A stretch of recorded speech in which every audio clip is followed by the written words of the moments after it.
There are moments in a career that stick out with you forever. For some, it's a championship. For others, it's the one that got away. Our guest today was the face of a new franchise, a hometown hero, and probably part of one of the most talented rosters ever assembled that came up just a little bit short.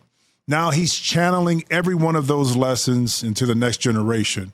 We're talking about the journey from Mighty Mouse to mentor with the one and only, my guy, Damon Stoudamire. What's up, brother? Man, JJ, appreciate you, man. Appreciate you having me on. Come on, man. No, I appreciate you taking the time. It's a little different. We were talking about a couple of things. One, is it all right if I call you coach? I don't know. Do I got to call you Mr. Stoudamire now? Do I call you there coach? You go. There you go. Do I call you Biggie? You do I call you which one do I go? But also, too, the grind, bro. You know, congratulations on what you're doing, but the grind on coaching, it's so different at the college level compared to even playing in the NBA. And now you're at Georgia Tech. What's this, year two? Going into year three. Yeah, You're going into year three. What's the single biggest lesson that you can take away from your own playing career that you find yourself kind of teaching your young men at Georgia Tech? That it is a journey, you know, for real. It's a process, and you know, I've been them before. You know, Jimmy, the biggest thing is that we've been student athletes, we've been really good players, and so I tried to give them, you know, everything that I learned coming up, and you know, talk about the things that I did, you know, when I was in college as a player, and just try to get them to get lost in the moment so they don't look at this as such a task, you know, because things have changed so much since we've been in school. And, you know, you're dealing with so many different things that we didn't have to. You know, you have obviously the NIL, all the different things that comes with being a PSA now. So it's just so different. But I try to the best of my ability to keep these guys in the moment. But two things. One, do they understand who Damon Stoudamire was playing, not just at Arizona NBA? Do they have a clue?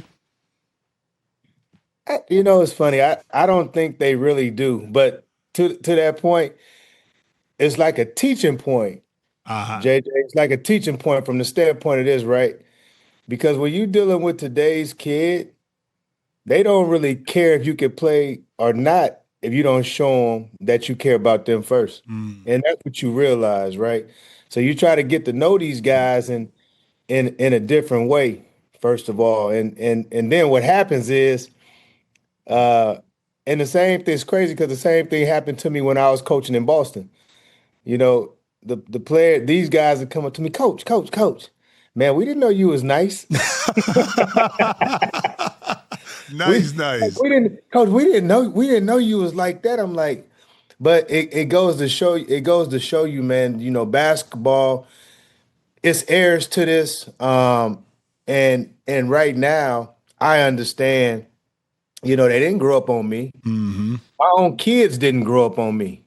So, you know, I don't expect them to know, but what I do is I try to give them, again, everything that I learned from guys like yourself and all the great players that I played with. And, you know, I tell them and the things that you guys might have told me from a guy that was 6'6" and played the wing and could handle the ball and do the different things. I talk to these guys about all the different things, and that's the most important lesson I try to get them. But also, too, when I played with you, you always were honest.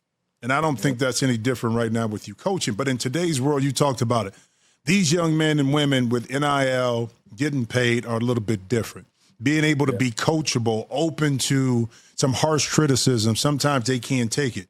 You're the kind of coach I know that's going to tell them after a bad loss, you know, you got your ass whooped. You didn't play hard. And that's one thing that you don't play with as a non-negotiable, right?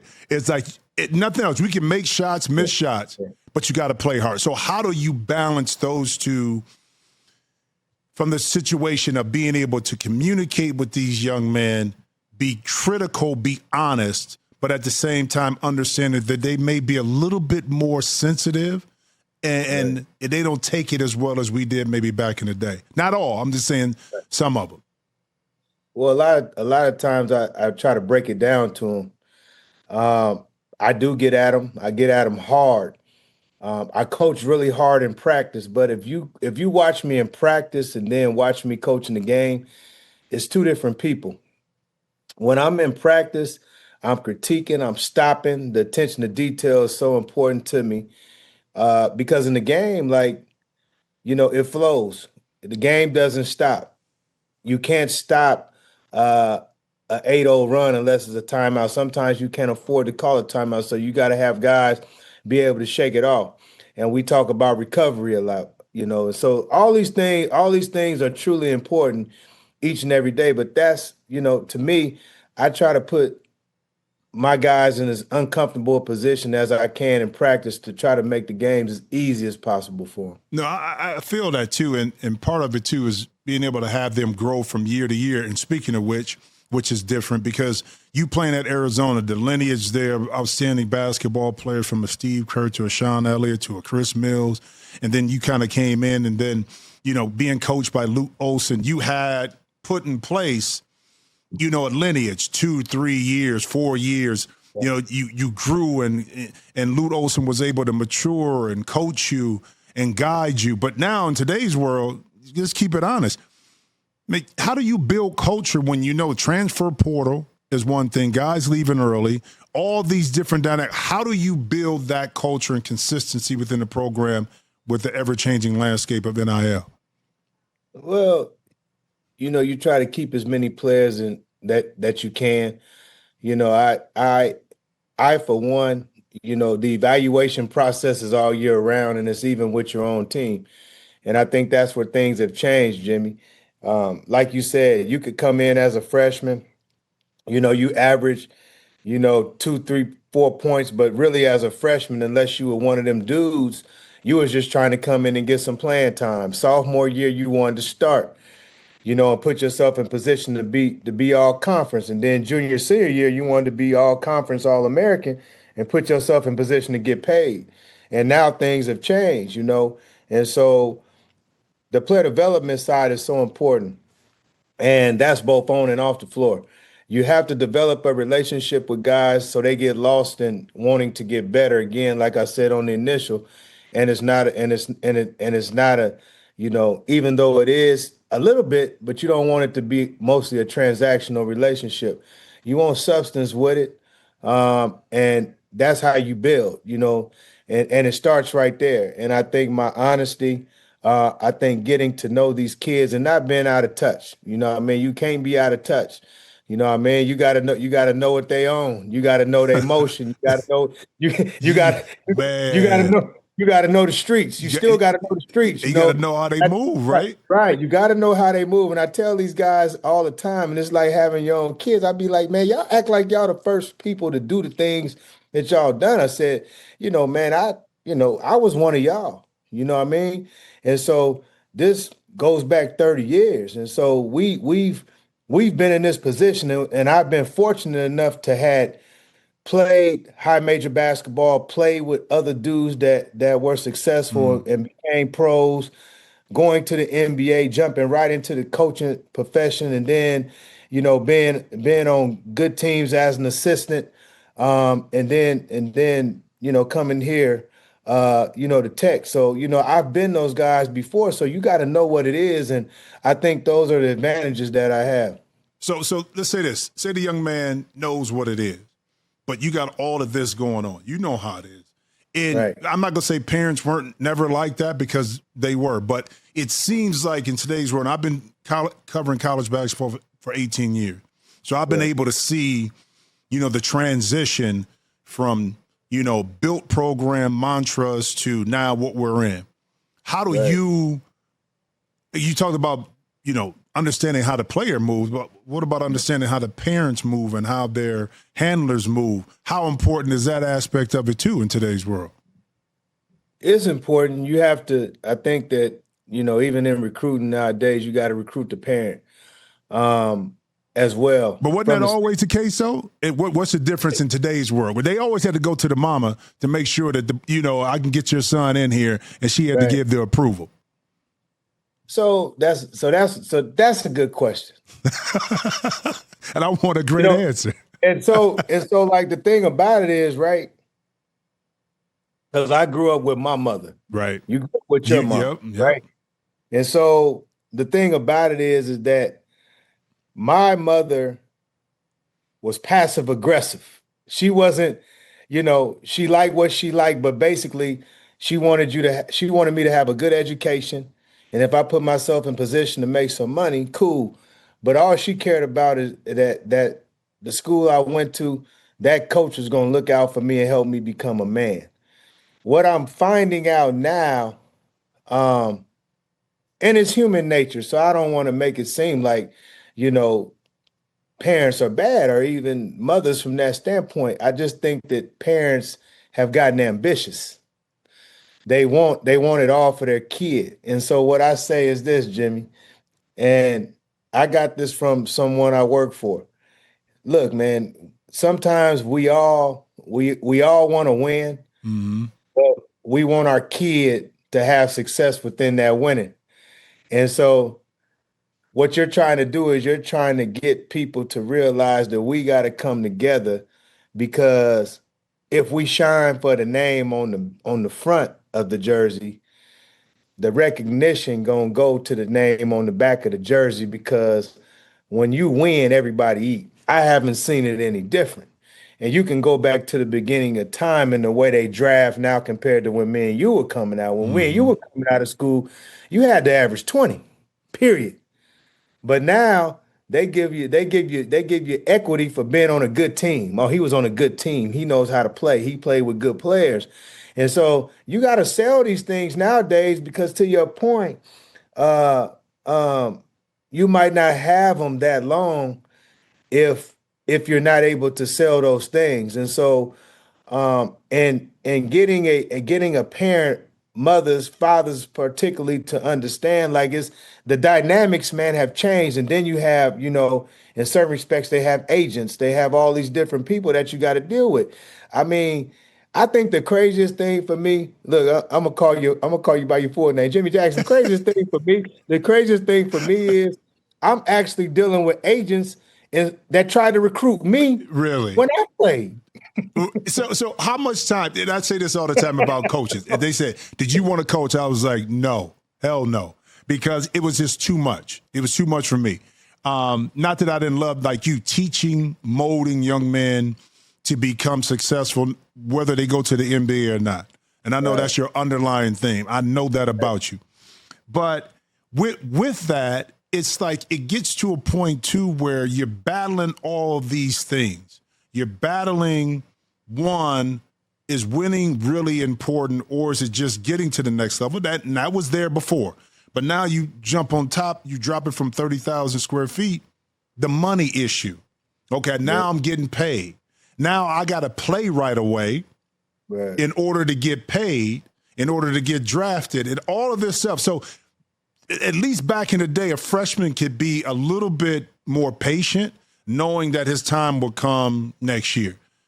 But how much has that patience waned now when you have players that look at the transfer portal and all? It's like, you know what, if I'm not playing, or starting, after my freshman year, I'm out of here. How do you juggle that?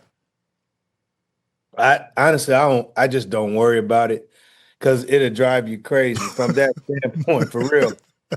But you have to always have it in the back of your mind because it's there, and you have to do a better job. More importantly, like how when we were in school, you had, essentially you took the spring and the summer off. Yeah. Like you Mm-hmm. went and worked out in your hometown, or you flew here, you flew there, you played USA basketball. Some of us is fortunate enough we might go to UCLA, get to jump in some runs, things like that. Right, You know yeah. what I mean? But for the most part, you just went home for the summer and you got better. A lot of times you need to keep your kids around so you making sure you got your hands on them so other people not touching them, because that's where things have changed. Again, people get ambitious. you gotta give them a plan, Jimmy. You gotta give guys a plan, and you have your program, you have your goals, you have the pillars, the things that you stand on, but you gotta give the individual a plan, and it's important uh, for each player to understand what their plan is for them to get better as a player. And I think that when you outline all these things, then it becomes easier. But when you're not outlining these things of how a guy's going to get better and he doesn't see a vision for himself within the program, then it makes it hard.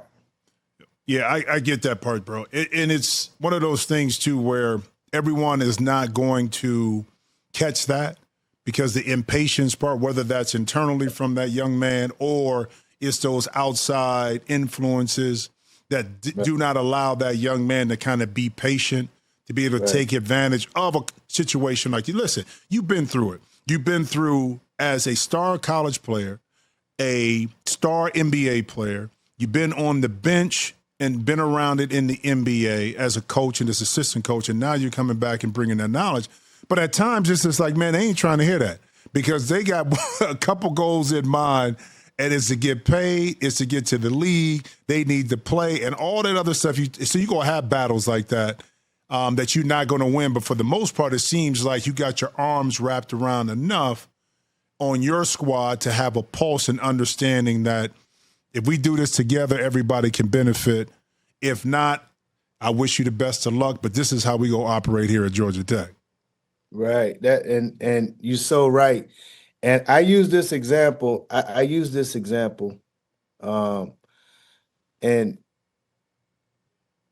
when I was in Toronto, right, I was there for 3 years. And pretty much could do what I wanted to do. What we had got better as an organization, yeah, we were an infant stage. We were expansion. We would have got better. And when I tell kids this, I'm like, you see a lot of this right now, and I kind of poke fun at players to try to get people to see what it really is. They be like, man, I can't believe that this guy left. If you gave him the world, he was able to play his game, he was able to do this, he was able to do that. And I was like, man, I've been there before. Sometimes you just get tired of going to work the same way. Man, you get tired of going to class. Say that, man. Way. Say that. Like people forget about that, right? Mm-hmm. Because I'm sitting there in Toronto, and man, I say to myself now, like, what was I tired of? Like, I was the face of another country. Yep. And so you sit there, and again, I got tired of going from Queens Quay to the Sky Dome. What was I thinking? I got tired of going from Queens Quay to Bloor Street. Like you start thinking about the things that don't make any sense as you're now 52, like I am. And I say to myself, man, these kids are kids. And so that's why I just try to the best of my ability not to allow them to bump their head all the way. And if I feel like they're gonna bump their head all the way, I'll fight them about their course of action. I don't care. I will. I will get at them about their course of action, because if you got things the way you want, and you and me both know, especially how it lines up. If something is tailor made for you to be successful, man, you better not leave that. Don't leave it. Yeah. Because you don't know that grass is never as green on the other side, man. It just don't matter. And I'll use this because I don't know him personally, but I just listened to his interviews. And I look at Damian Lillard and I just see a man that's at peace right now. He at peace because he back. In his mind, he back. It's not Oakland, but he at the crib. Yep, he at the crib. He all right. Like, he's a big body language, his face. Right. You don't see this. And again, he ain't playing yet because he has an injury. But his demeanor, like you said, his interviews. And I'm glad you brought it to the NBA because I want to talk about that. People got to realize you're the 7th pick. You were the face of a franchise. You kind of went beyond expectation. What was it, 19-9, your rookie year? Yep. Okay? Yep. Beyond expectation. I didn't realize it was only 3 years. It seemed like it was longer in Toronto. But for the young players like Victor Wembanyama, Cade Cunningham, and Anthony Edwards, these And I'm glad you touched on grass is greener sometimes on the other side. From your experience, you talked about it a little bit, but what other advice would you give them how to handle kind of the stardom early in their current situations? I think the biggest thing for me when I look at the star players right now is they had a power. And they have the power to go sit down with the powers that be within the organization and talk to them about, being collaborative and how do we get better as a franchise, because they've allowed that in today's NBA. And I think that, and like even talking about the guys that you just named, those are great organizations. And so what those guys have to do is they have to think long term and have a vision. Because the three guys you named, Anthony Edwards, Wemby, Cade Cunningham, the basketball is going to tell who you are. The basketball tells who you are. And so it doesn't matter what market you in. To me, that's overrated. And what I say is, and what I'll say about, and you used to hear it a lot when we played. To me, I'm not really with that as I've gotten older, man. I don't think it did I want to win a championship? Yes, but you shouldn't have to chase a championship. And if that's not in your cards, it don't mean because you leave somewhere that you're gonna go get that. So create a legacy where you at. Create a legacy. I Is think that's what you do. You gotta create a legacy. You mm-hmm, can create a legacy where you at. At least if for instance, when I was in Boston, mm-hmm. like looking at Jason and JB, like that's what I used to I used to say that first year because most people forget when my first year in Boston, we were struggling. We were struggling up until about late January, and then we got better, and then we hit a stride. And one of the things that I would say was that, hey man, don't take these moments for granted because you don't get them back. Because the huddle and the locker room changes every year. So try to make the most of each opportunity. And that's how I feel about, the young stars in the NBA, man. Create a legacy where you at. You don't have to leave where you're at to go get something else. I mean, it's really to me that's overrated because you got 7 or 8 different platforms that the NBA come on now. The NBA is global, and Mm-hmm. so we're about to add what 2 more expansion teams, maybe 3. Yeah, two, So yeah. I read the other day that they talking about going and playing games, a league or something Oh, in Europe, overseas. in Yeah, in Europe, Europe, yeah. yeah, in Europe. So what are we talking about? But Like, Damon, man, let me ask you this though. Here's the thing. Difference is we had vets in the locker room. Okay. we, And even though sometimes we still made our own decisions, at least we were getting sound advice. And I'm not saying these young men that's playing now are not getting sound advice, but you're getting a little bit different. You're getting it from probably someone that's your age, someone you played with or played against in high school, maybe 1 year in college, but not having the vets, the ones that's been there that understand a lot. I'm not saying every team is like this, but majority of teams don't have that deep veteran pool that these young superstars can dig into. How much is that a factor too with the short-sightedness sometimes of a young player? Now, and let me caveat that with the way the contracts are now and they negotiate it, it forces guys if they want their money to have to stay where they're at. But still, that don't mean the thought process may not be there. I do think it has an effect, and I'm glad you brought that up because I talk about it a lot, even within my staff, and people ask me how I got into coaching. Coaching, I didn't know that I wanted to coach. Coaching kind of picked me, and this is how it happened. My 10th year, I was in Memphis, and I tore my knee up. And man, I'll be honest with you, even as I laid on that floor at that time, my thoughts went elsewhere because laying on the floor, I was like, man, I gave the game all I could. I don't know if I got anything left. And when I came back as I was rehabbing, I was 32 years old. Yeah, I had just signed a 4-year deal, but I was like, man, I wasn't into it the way I was before then. And rehab, it was tedious, it hurt, and I was more so trying to come back to prove that I can come back from a patella tendon than I was to try to be the best Damon Stoudamire on the floor I could be. Because if that was the case, I would have actually took a couple years off to try to come back. But I came back in 9 months and I played that first game. But what I realized, man, is that I wasn't the same player.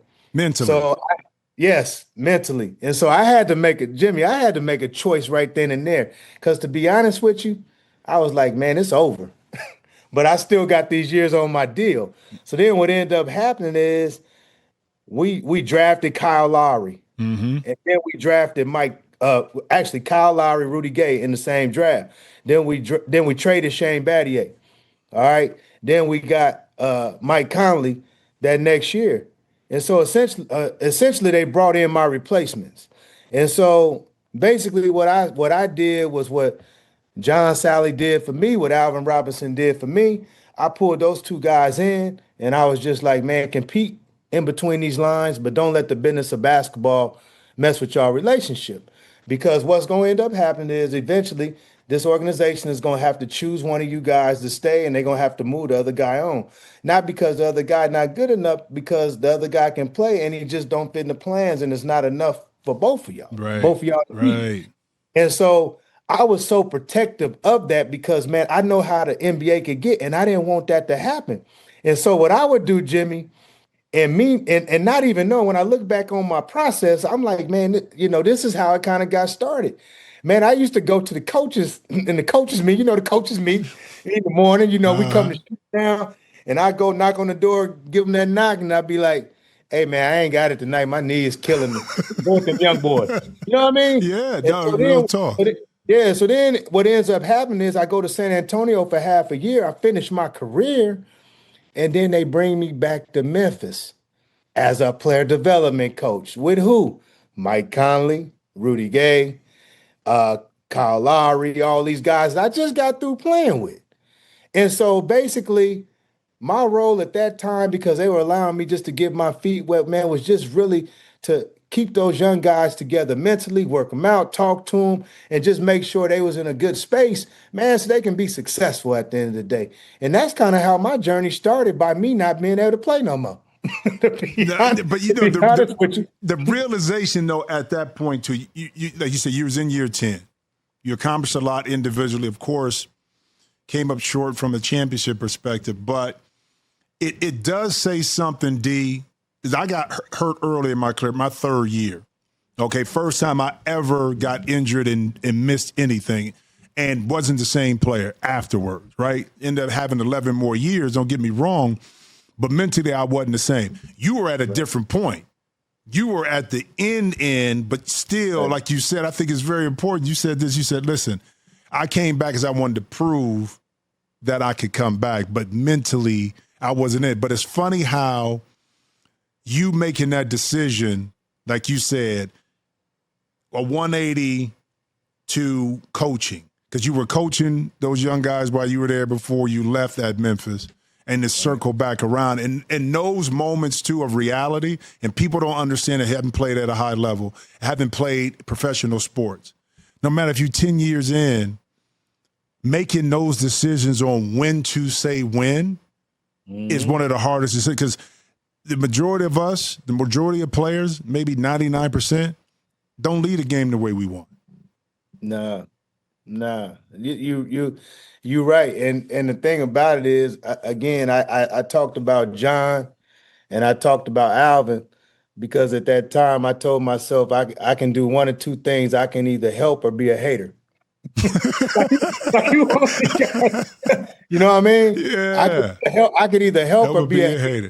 You know what I mean? And so to this day, my relationship with Kyle Lowry, Mike Conley, Rudy Gay, it's funny, when Toronto won the championship, Kyle wore my jersey. That's deep. That's deep. That's deep. And so everybody asked him, and he's like, that's my OG. He took care of me. You know what I mean? And so my whole thing was, it didn't matter. If them, how I used to be back then. If I was going to eat, they came to eat. They came to eat. Yeah, exactly. That's what you do. Nothing. I'm looking out. I'm looking out. We gotta look out. Hey, we gonna go over here, man. They gonna look out for you. They gonna take care of you. That's how it go. And so I just feel like that's how I got into the coaching part of it. But it started with the whole relationship piece, and the relationships is so important, man. And you don't really realize that when you're playing, but even now, you know, it's like I Opens up never, doors. yeah, it opens up doors, and I never, once I felt like I couldn't play anymore, I never talked about when I played because Yeah, me neither. because I don't do it because either because man, when you around these kids and you trying to help these kids, man, they don't care. at all, at all.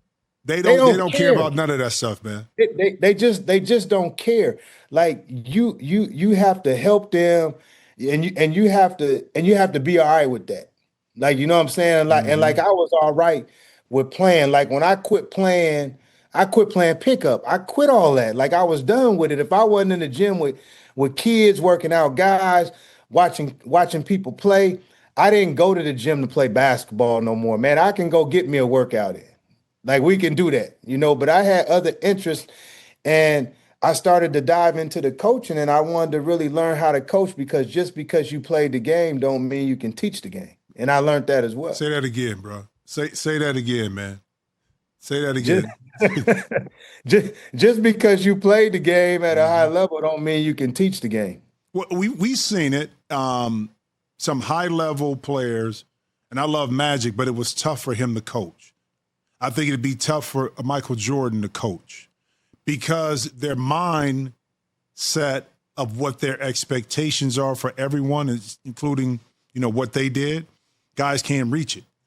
Mm, Magic is looking for point guards to be able to see 3 or 4 plays down the line, and a lot of guys just can't do it. And their frustrations won't, I don't think, allow them yeah, to have the patience. Larry Bird had the patience. I think he did an excellent job. And Isaiah, it was tougher for Isaiah too, though, yeah, at yeah, times. Because of his greatness, it was tough for them to understand how guys couldn't get it, yeah, especially some superstars that couldn't get it. And as yeah. we talk about that, Big, we always say this. Well, I don't have no regrets. Whatever happened, it was meant to be. But is there, through the playing career in the NBA, is there a regret or two that you have? Yeah, I have a regret. I have two regrets that I wouldn't even have if we would if things would have been achieved. I I hate that we didn't win a chip in Portland, and I shouldn't have left Toronto. But if we win a chip in Portland, then that becomes mute because what happens with the Toronto situation is, you know, things could happen, but my pace and where I was and my trajectory as an individual player, I was on pace, for whatever in terms of numbers. But when I went to Portland, we were on pace to be successful as a team. And I think we all sacrifice numbers to be a great team.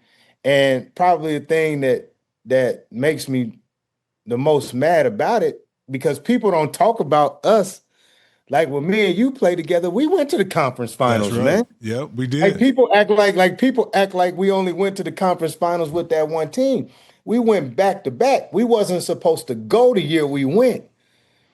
And so what happened to us is funny because, we watching it made me think about when Boston lost to the Knicks this year. I was like, man, in my head, I didn't have nobody to tell it to. But now, since me and you talking, I was like, man, that reminded me of when we beat Utah in Portland. Oh, Man, we taking our take the shirts jerseys off, off. we Taking take our our jerseys jerseys off, off, doing we running everything. around. Man, What? we beat Stockton and Malone. We beat What? Stockton and Yeah, Malone. that's right. You Yep. know what I mean? And so we had won the championship right there, and we forgot it was another series, and then we went and got swept. And it was San Antonio. It Yeah, was San Antonio. we went to San And Antonio. we were better than them that year, bro. That was We the better. lockout year, 98. We had Yeah, everything to match up with San Antonio. And I will say, yeah. some of the schematic plans, as you know, when I went off in the locker room. Hey, man. Hey, we keep that to us. But hey, Put it this way, I funny. got traded over that summer. Hey, hey, man, that was a. But that was a crazy series. But It I was. mean, I just think about that window. Mm-hmm. Think about that window, and that Portland window was crazy. And then, you know, I think that we got impatient.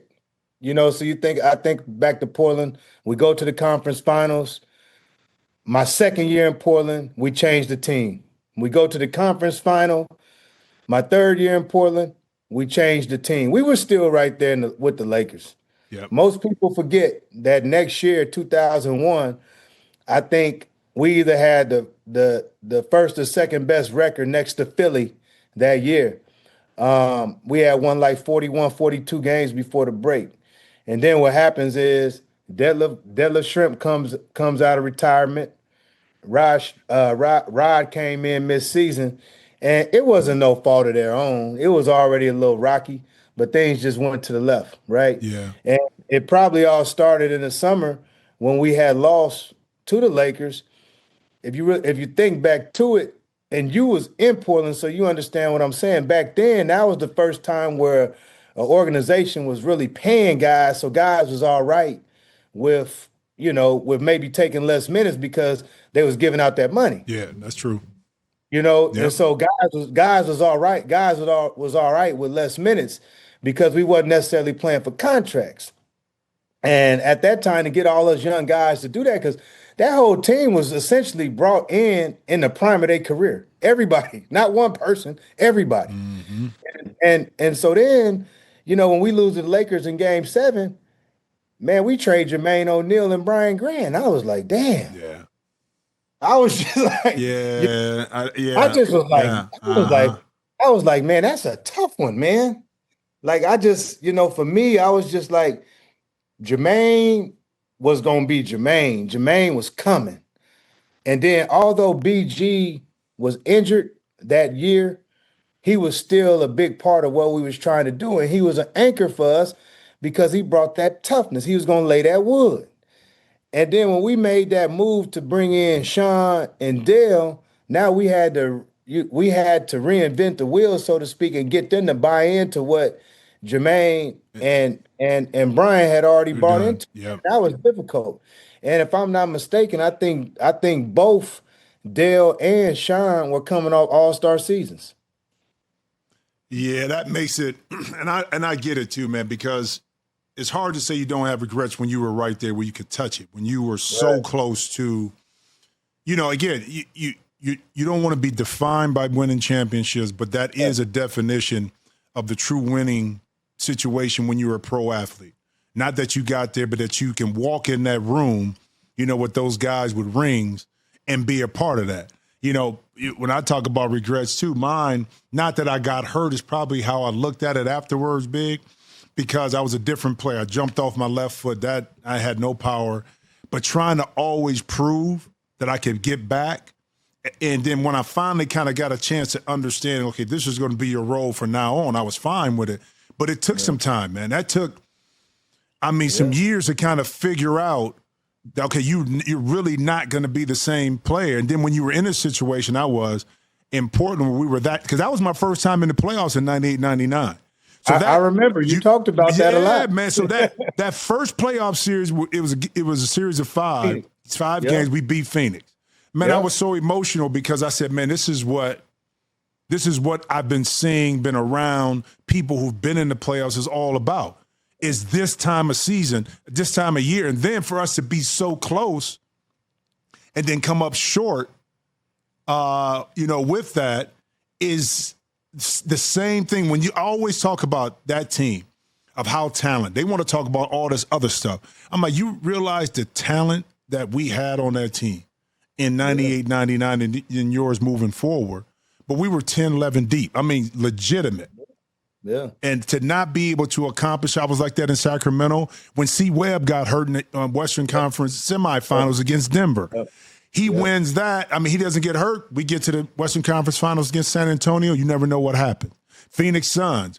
Joe Johnson gets hurt.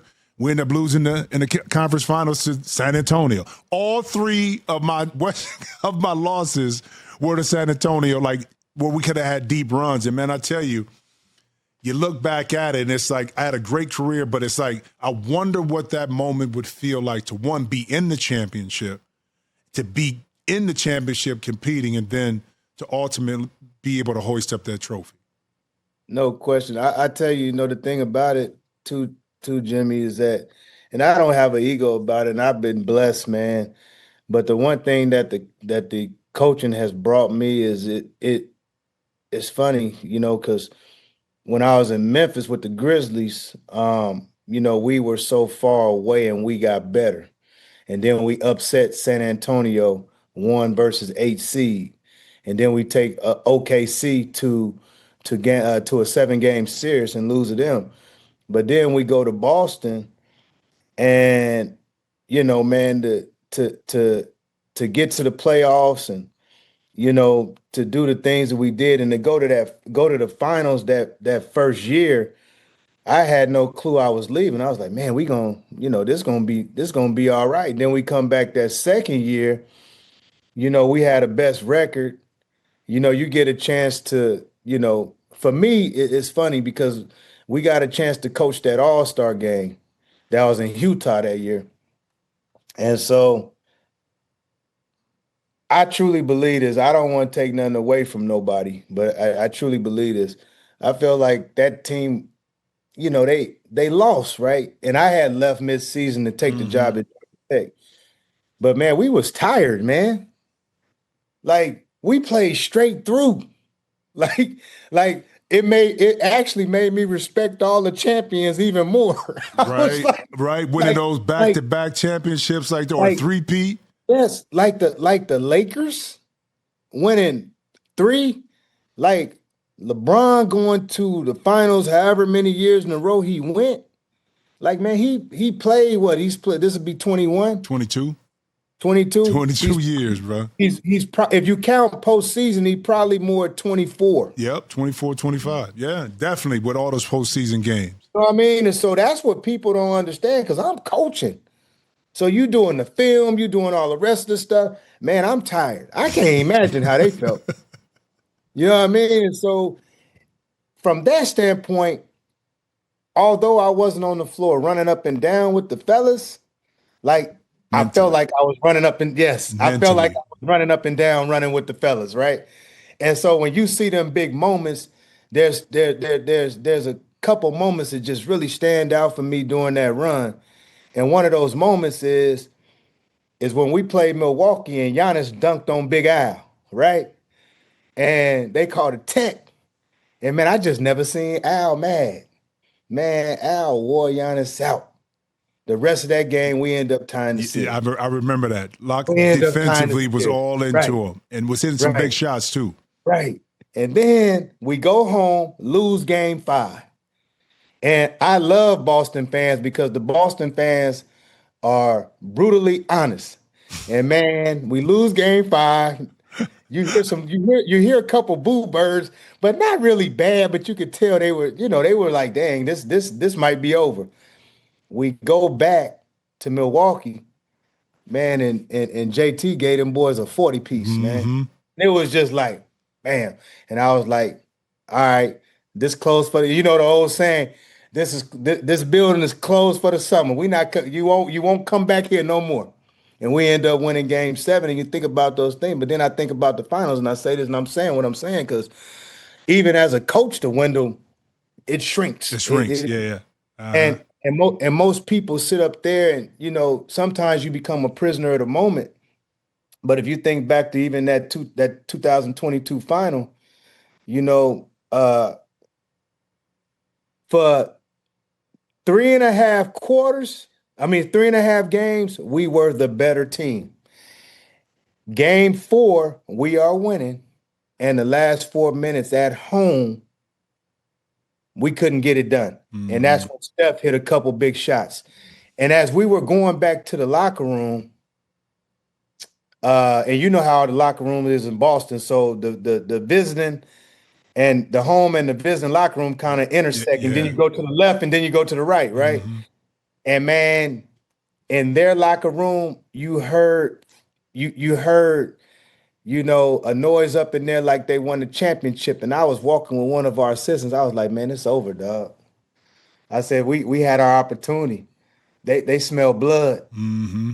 Had to get on that plane, fly 5 hours back to the Bay, got smacked, came home. We just couldn't recover. You got these little small windows, man, and like you got to take advantage of them, man. It's the agony of defeat in a lot of ways, because a lot of times there's only one team can win, and That's it. the success is not always going to be there like that. But you think back to all those moments, man, and even in defeat, like, and thinking about those moments, man, you start to think back as you get a little older, you get all nostalgic and stuff, and think back to all the moments that you had as a basketball player, and how many relationships you built within the basketball community, and all the things that you did individually, and then that you did with guys, man, and it still make you feel good. And the result might not have been what you wanted, but it still makes you feel good. Well, I'm glad you brought it to that point, because I appreciate your time, and I know you got stuff to do, but it's two more things. When you look at your entire career, I mean, you got Rookie of the Year, you got playoff battles, you got some controversies you had. Now you're a mentor, you're coaching and teaching young men. What's the biggest difference between the 25-year-old Damon Stoudamire and now this mature 50-plus-year-old Damon Stoudamire? I care more. I care more. And it sounds vague, but I do care. Like when I was younger, it was basketball. It was basketball. You were defined by basketball, and that's all you really wanted to be defined by, right? And I think as you get older, like when I do things, or think about things, I think of how they impact everybody around me.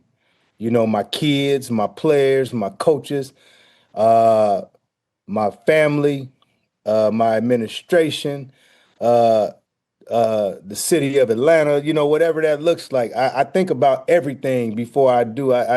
You have to understand, like, it's not about you at this juncture, and for me, it's just not about me. I've been blessed. I've lived a great life. I live my dream uh, of playing in the NBA, and I never dreamt about being a head coach. But here I am at Georgia Tech, one of the most prestigious institutions in the country, and one of the best cities in the country. And I there's not a day that goes by where I don't think about those things. But the impact, Jimmy, because I care. You don't want to let people down. And with that being said, you're still gonna let some people down, but you just don't want to let people down. So for me, it's the care factor. I just care. I care about everything that's around me and how it impacts me, and how it impacts the people that are next to me. Like that, it really matters.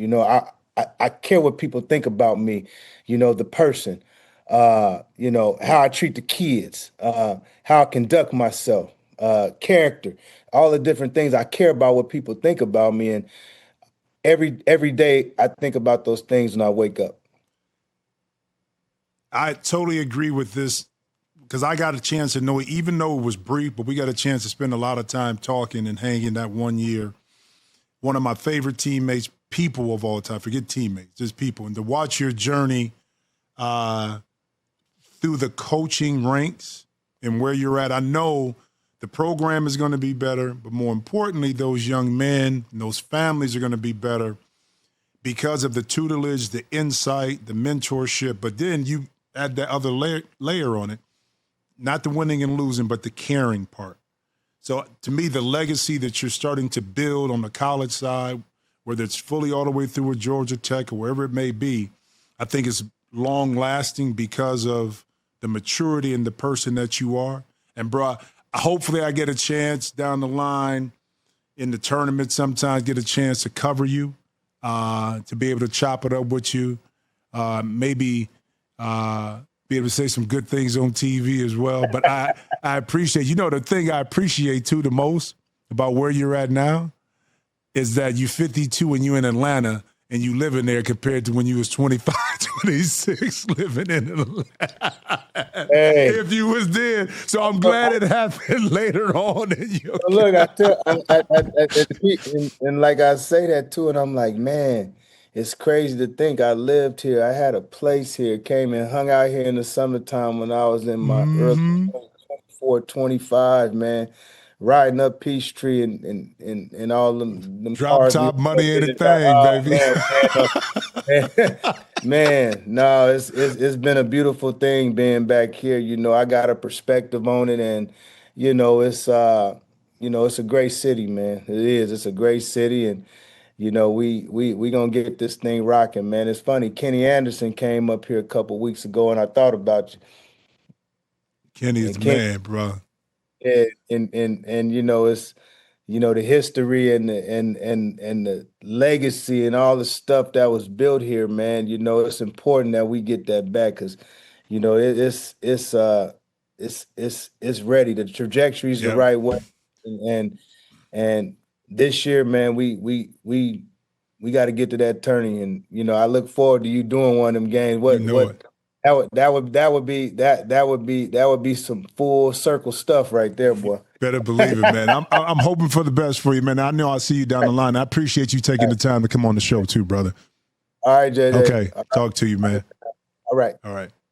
Man, incredible. I mean, probably one of my best interviews I've done up to this point because it was personal. Good friend of mine, of course, with Damon Stoudamire, but watching his transition, the insight is from one of the best. Damon, thanks for your time, brother. For everyone who wants to see his work in action, make sure you follow Georgia Tech basketball this season. And for more conversations like this, like I always say, hit that subscribe button on YouTube and follow us wherever you get your podcast. All of us appreciate you tuning in.